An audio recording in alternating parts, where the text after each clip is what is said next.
Hey, welcome back to the Water Trio for the Astrology of the week, beginning of September, 2nd of September through to the 8th. And I'm Alicia Youssef, here with my dear friends and colleagues, Kelly Surtees and Cassandra Tyndall. Hey, gals, how are you both? Hello. Hey Alicia, hey Kel, how are you? Doing well, enjoying the sunshine. It's so gorgeous here. At the moment, we're going to have a really hot weekend this weekend, so I'm very excited about that. What's new with each of you? I'm a cat mum. Cass, yeah. I mean, I feel like we haven't announced this officially in a show yet, have we? No, Done it on and Facebook. we forgot last time to mention it, but yes, for those who follow me on social media, you will know I'm a proud cat mum now. I've joined the Cat Lady Club and I'm loving it. I've never had a cat before, so it's a new experience. His name's Winston, 8 kilos of Winston. He's a big boy. And so I think that's like about 17 pounds in the imperial system. And he's just a big... Yeah, when you told me 8 kilos, I converted it and I was like, that's fatter than my fatty used to be. Like... Yeah. I mean, He's a big boy. He's just a big boy. Like, yeah, he has like maybe a little bit of a tummy, but he's actually like his body isn't big. It's all fur. He's just a big solid unit. And yeah, my son really, so I've got cat hair all over me. My son wanted a cat for several months. And I think when all the planets were going through Leo, I was like, I want a cat. And then when Jupiter stationed at 14 degrees, which is right on my descendant, I'm like, I'm going to get a different kind of relationship. So I have a man cat. He's beautiful. He's very cuddly. He is very chatty. And he's also a Pisces. So he is an honorary member of the Water Trio. And he's also Kelly's birthday. So he's actually... I know. So His sun got really like is in the trine. That's right. So he's got a stellium in Pisces and his Jupiter conjoins my moon. So yeah. Hence, he's all Nice. Jupiter. He's a big boy. Yeah. He was meant to be yours, Cass. I think so, yeah. I adore him. Yeah, he might even that's make a little appearance to meet our listeners, maybe. Maybe, possibly. He was meowing at me before as if to say, you're not in bed yet. It's usually sort of, bedtime Yes. around now. So, yeah. He wants his cuddles. But no, that's what's new with me, apart from just regular stuff. So, yeah, lots of things, but just the cat's enough to talk about for now.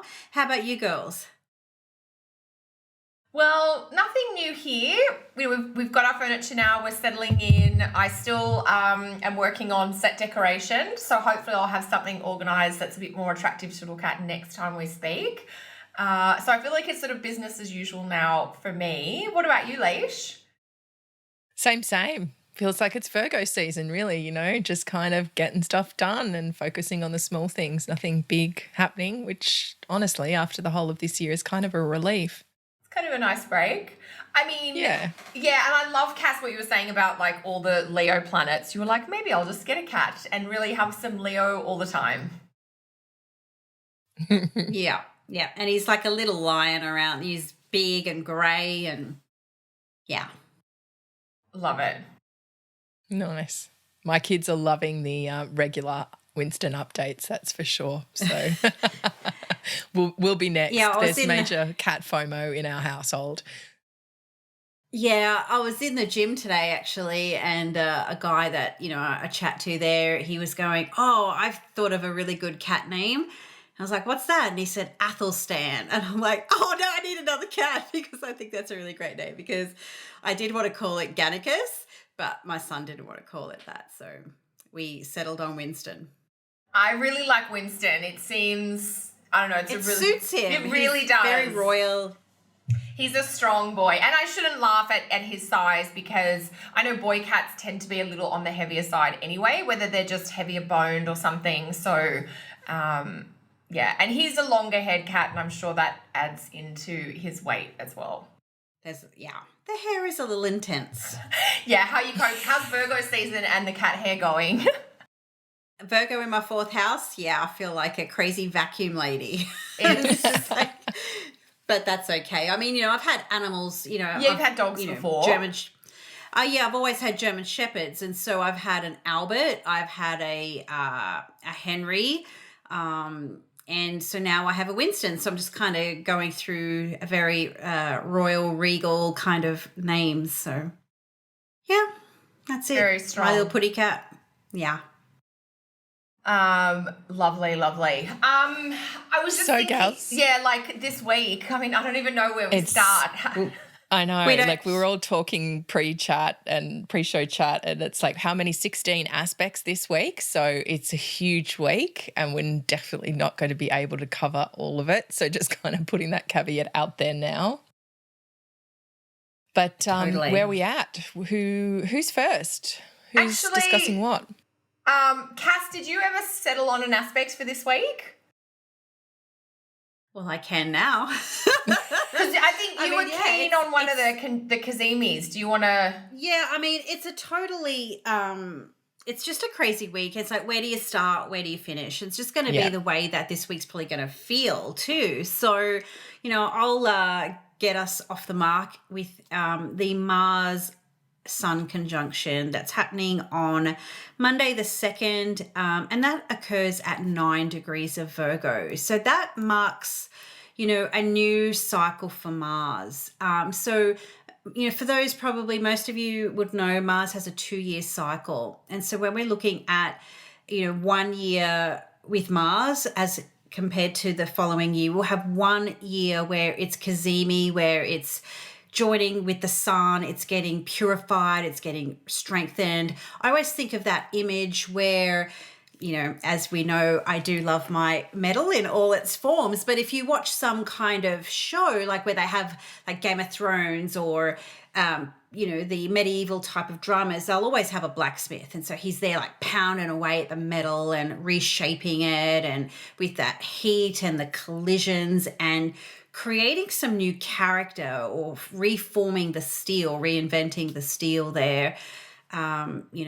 Shout out to Pantera. That's actually a name of an album. I won't go on that tangent. I love them. But anyway, so it's about kind of this purifying of energy, purifying of will, purifying of direction as well. So it can be quite symbolic of, this releasing and purging, so you can reform or reshape at some way. And then, of course, next year we have the retrograde of Mars, which is a whole new kettle of fish altogether. So it does kind of put us in that renewal or that re-emergence of, passion, of will, of desire, of direction, what we really want.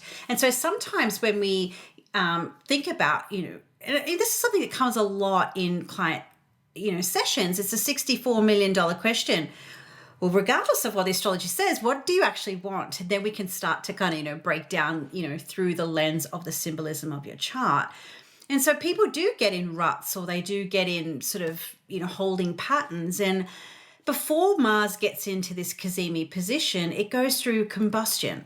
And so that's where that energy is depleted, or you might be spinning, the Virgo tail, which is something we spoke about last week. So sometimes there can be this reduction of energy or reduction of focus or direction and will and desire. So you can kind of almost like internalize or cocoon yourself in a way and recalibrate or reformulate in your mind, and then you can sort of emerge. Mars is, one of the kind of bit more of the slower moving planets, as in comparison, say, to the Moon, Mercury, and Venus. So, we'll take a little while before Mars then gets out of that cazimi. So this is almost like that internalizing of Mars, sharpening the arrows or sharpening the blade, so you can really kind of come out like a little bit, like a shiny new sword or a shiny new piece of steel, and, wield it as you will, depending, of course, where 9 degrees of Virgo might be for you. So, that's something to think about, like as the week begins, how the month starts. This is the 2nd of the month. So, how the month starts and the way you want it to end. So maybe begin with the end in mind is a way to kind of get the the week begun or the month begun as well, in essence. So that's my little rant on, a bit of metal to begin the week. How about you girls? Well, I can see your passion for metal of all kinds coming through, Cass. I know. I know, right? I do enjoy a bit of metal. Yeah. It's been great in the gym these last few weeks. A new Slipknot album. It's yeah. Anyway, I love it. So what are your thoughts? Do you girls have anything you want to add to, what we can maybe anticipate this week ahead with a Mars cazimi? Because it's just something only happens once every 2 years. So it's something that's important, I think, despite my bias. But No, it's totally. something. Yeah, I think I don't love metal the way you do, Cass. But even in feng shui, like I have more of a woody garden tone, which would be like anti-metal, because the metal is going to cut the tree down type of thing. So I'm looking out right now at the big wood, like big trees that are outside our apartment. But yeah, I agree. It's once every 2 years, Mars starting a new cycle. It is like the seed being planted. So I know we just had a new moon last week and today's the first Monday, or September 2nd is the first Monday in this new month. But this is more than just starting a new week or a new month. It's starting a new 2-year cycle around energy, action, direction, motivation, and progress. So because Mars is still in that hidden phase where it's so close to the sun, we can't see it yet. There is this idea of almost like seeds being planted that are like an inkling or an idea in your unconscious. It's not necessarily like charging out of the gate right away, but it's all of that internal preparation and adjustment and sharpening and refining that over the next kind of 4 to 6 weeks is going to help you create some progress. And if you think about a 2-year timeline, I think that's spot on, Cass, to let people know about this is a week where you can actually start a 2-year challenge or a 2-year goal. Yeah, and I feel like as well, this is the week really when everyone's catching up with Mars, because Mars has been ahead since of this stellium since June. So he was the first one into Cancer and all the crazy there and all the opposition there. Then he was the first one into Leo. And he was the first one also into Virgo. But this is really now everything steadily catching up with him. Venus caught up with him, and then and now the Sun, and then Mercury this week too. So it's almost like all of that's being integrated, all the journey, all the companion, everything's being pulled together so that now it's like they're whispering messages into Mars's ear as they go past, and so he can start something new and fresh but with more information.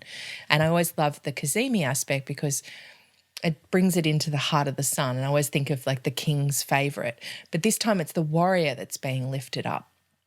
So it's in a way the warrior is able to speak into the king's ear and say, okay, we need to shine in a way that asserts, that creates dominance, that shows us strength and shows what we want and how we're going to go and get it.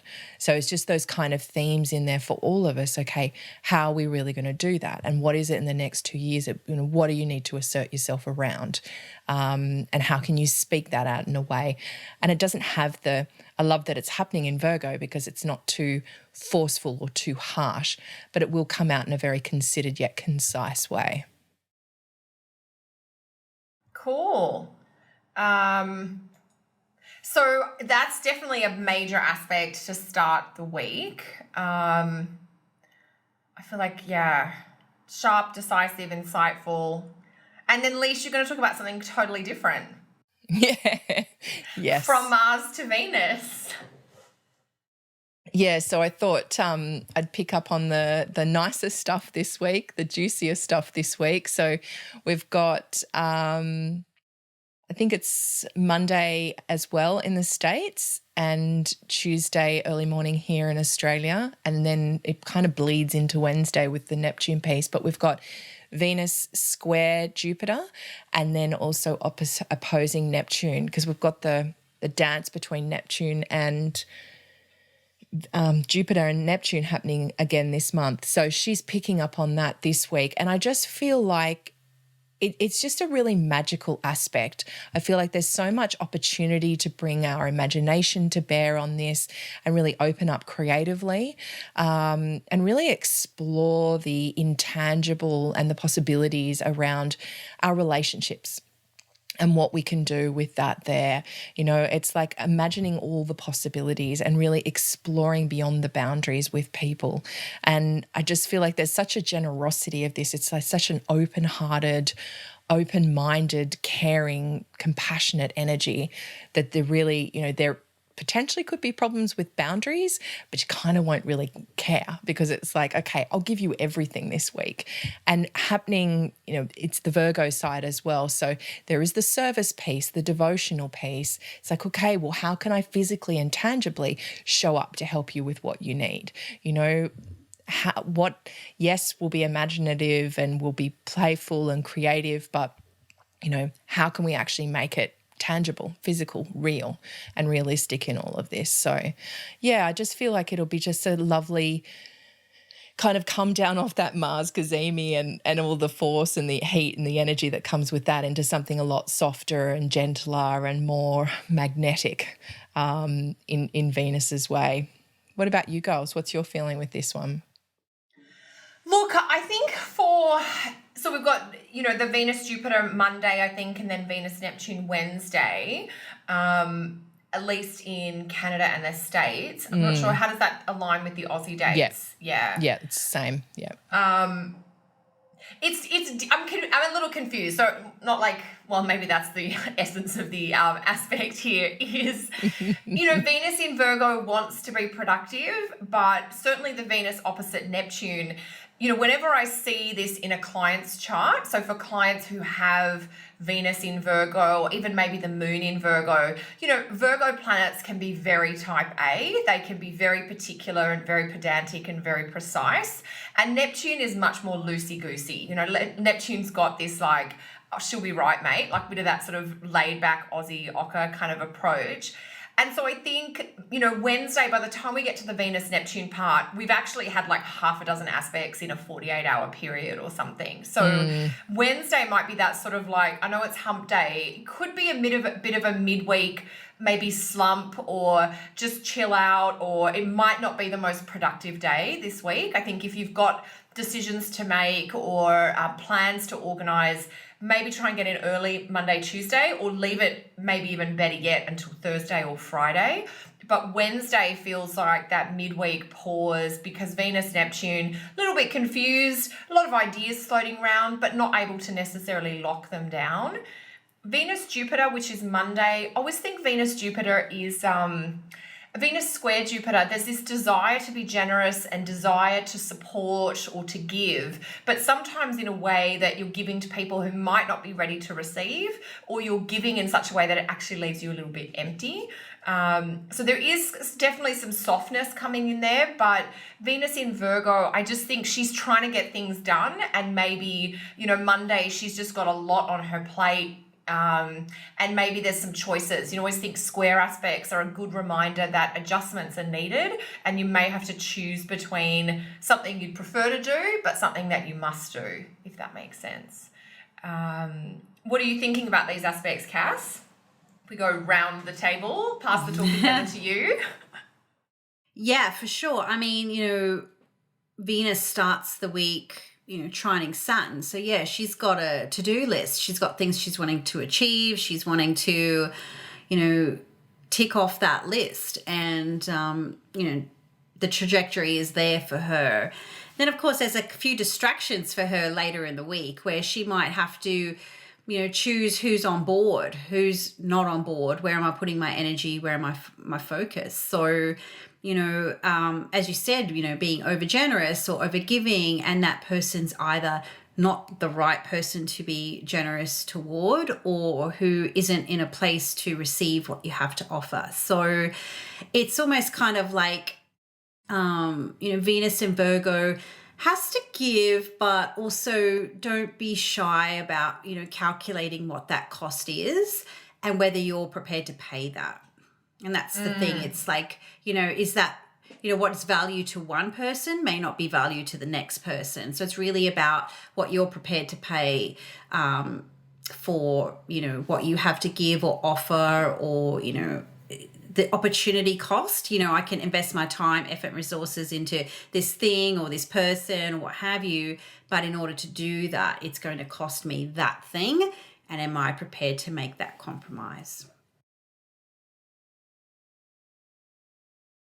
Totally. And I think that's very much trying to bring in some of the discernment, which is so rampant at the moment because we have so many planets in Virgo around selecting who, who is deserving of that generosity, basically, or who is maybe in the right place to receive what you might have to give. Yeah. Anything more from you on this, Leash? I know we're circling right back. No. Cool. I think that about sums it up. So the last aspect. So that's you, Cal. That's over to you now. Yeah, I was just going to talk about Sun trine Saturn, which is coming through Friday in Canada and the States. Let me see. I don't know if I've got my Aussie times. Hang on. There's so many aspects this month and particularly this week that it's just paper madness.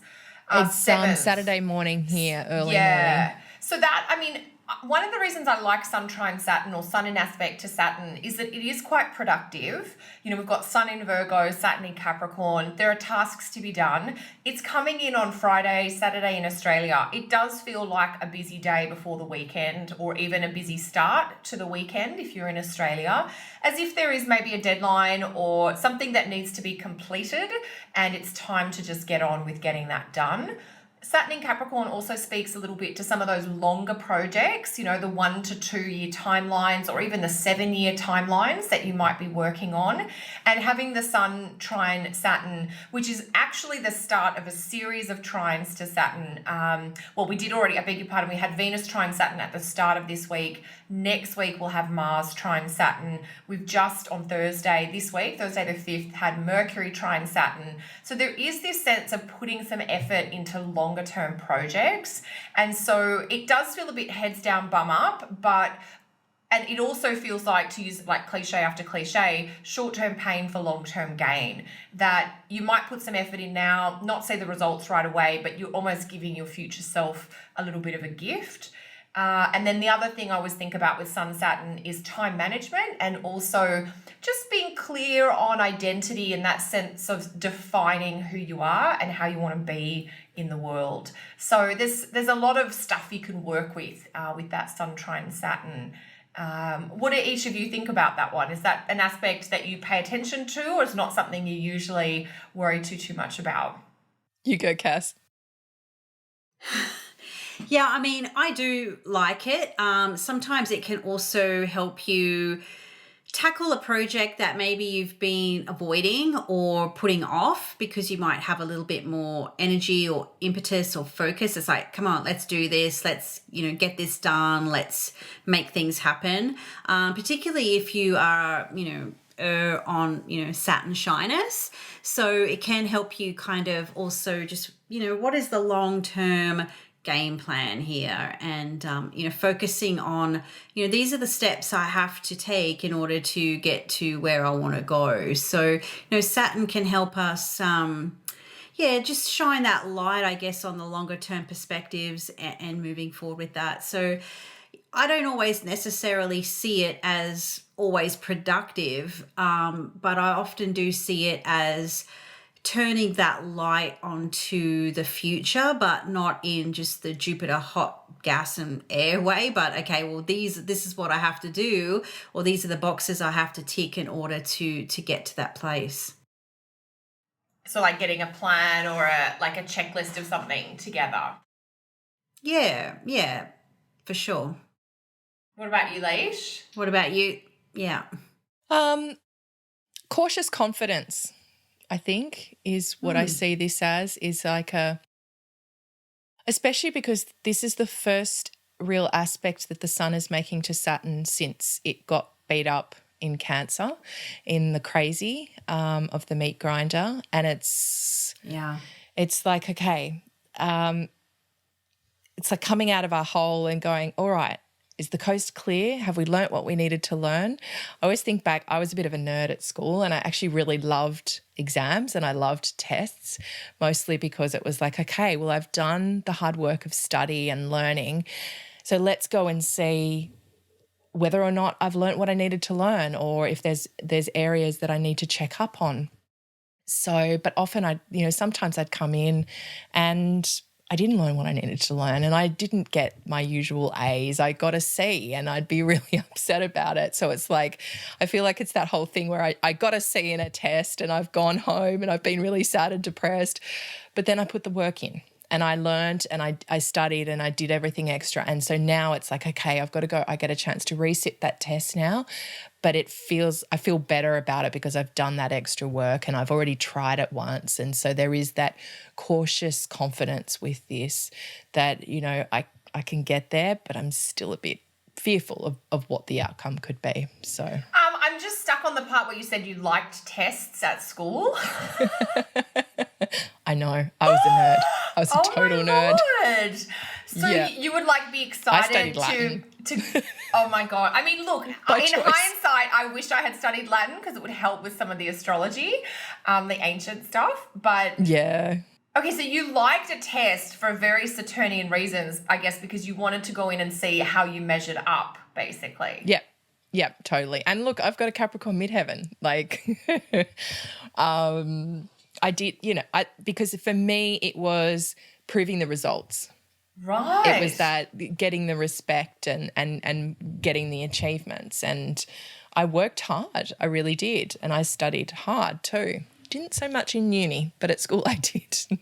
Uni, I discovered distractions. And that's a conversation for another time. But yeah, it's just that sense of, okay, well, yeah, what have we learnt since June and July since the meat grinder, and how can we apply that now, and how can we apply it in a way, because this is a trine, how can we apply it in a way that will support us and help us and bring that in, and all those practical points that the both of you are talking about long-term strategies and bringing that kind of stuff in too. Love it.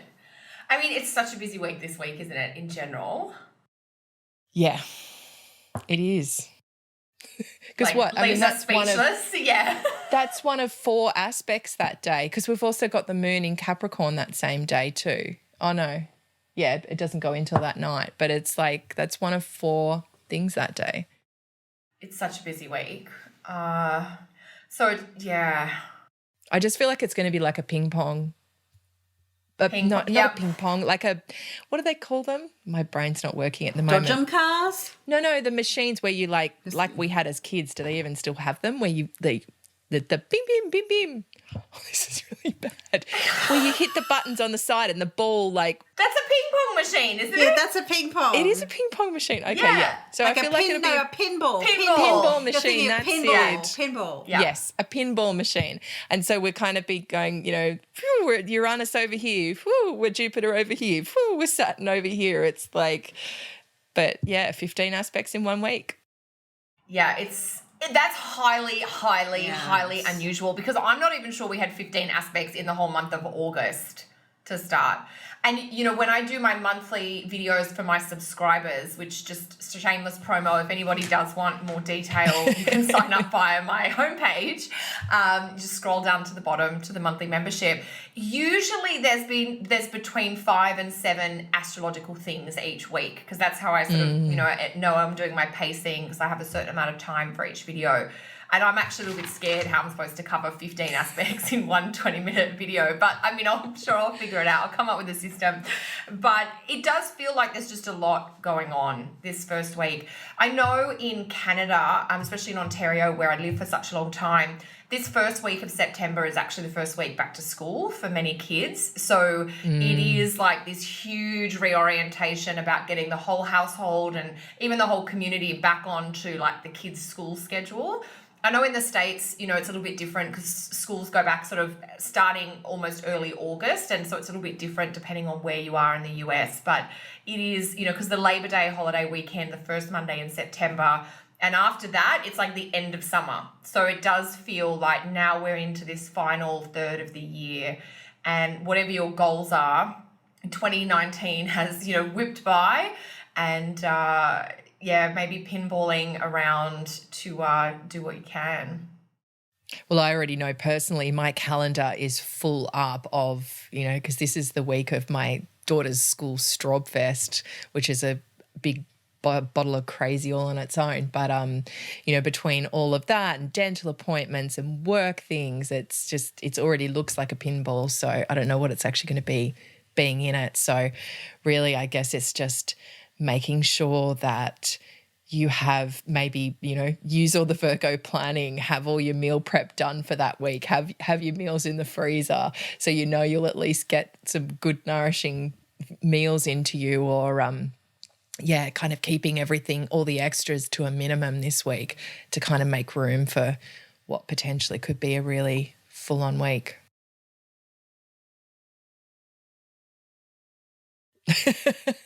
Silence, Cass, girls. Yeah, I just feel like I'm talking so much today, and Cass, I'm like, what are your thoughts? I know I have so many. It's almost like this Skippy in the headlights this week, because there's just that much going on, and it's almost like if you just don't stay in your lane, nothing will get done. It's almost whatever your task is, whatever it is that you're, set your goals towards, or whatever, has to get done. It's like, just buckle down, get that done, or else, you will be ping-ponged around, or, deer in the headlights, or Skippy in the headlights, as we say here in Australia. So there is this feel that, staying in your lane is the only way you're going to get from, point A to point B this week, because there is just so much going on. And it will be helpful just to, as you said, like your rhythms, your routines, your meals, whatever you can do, like that prior planning prevents poor performance. It could be very helpful just to help to get through, really. So, so much. One foot in front of the other, Virgo style. Totally. Exactly, yeah. And thank God it's Virgo. I mean, imagine if this was Aries. Holy. I mean, I don't know, with Aries there'd be a lot of doing and not a lot of thinking, which can have its own problem, but yeah. We get back onto the half-cocked thing and we're not going there. Oh my Lord. Apparently we are. Oh my goodness. Anyway. Okay. So we're at our 30 minutes. We are. So what have you girls got coming up in the week ahead? So next week, September 9, I start my next online class. So consulting skills for challenging aspects in the chart, ideal for intermediate students and even those practicing astrology. And you can sign up for that, or my monthly subscription if you decide you want more, via my website, kellysastrology.com. What about each of you? What about you, Cass? Well, I'm hoping that my new website, which has been in the pipeline for a very long time now, will be ready by now. That's kind of what I'm hoping. It is a bit of a in the background type of thing I've been working on. So hopefully that will be up very shortly. And then on the 26th, I am offering a webinar on aversion. So that was the topic I did at UWAC, and I also delivered this lecture for Aya earlier in the year. So that was hugely popular. So just some of the potential pitfalls or problems that can occur when a ruler of a house cannot see the house it rules. So one of my favorite little topics in astrology. There's so many favorites, but that's one of them. So all the details will be up on the website for that. So I'd love to see you there for that webinar. And what about you, Alicia? What's happening for you? That's my last... No.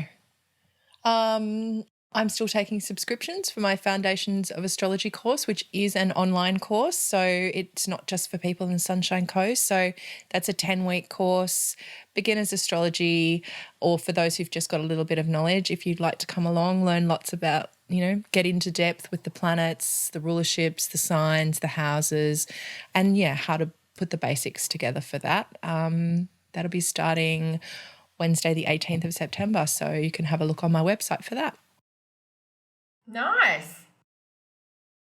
Cool. All right. Well, good luck, everybody. May the force be with you.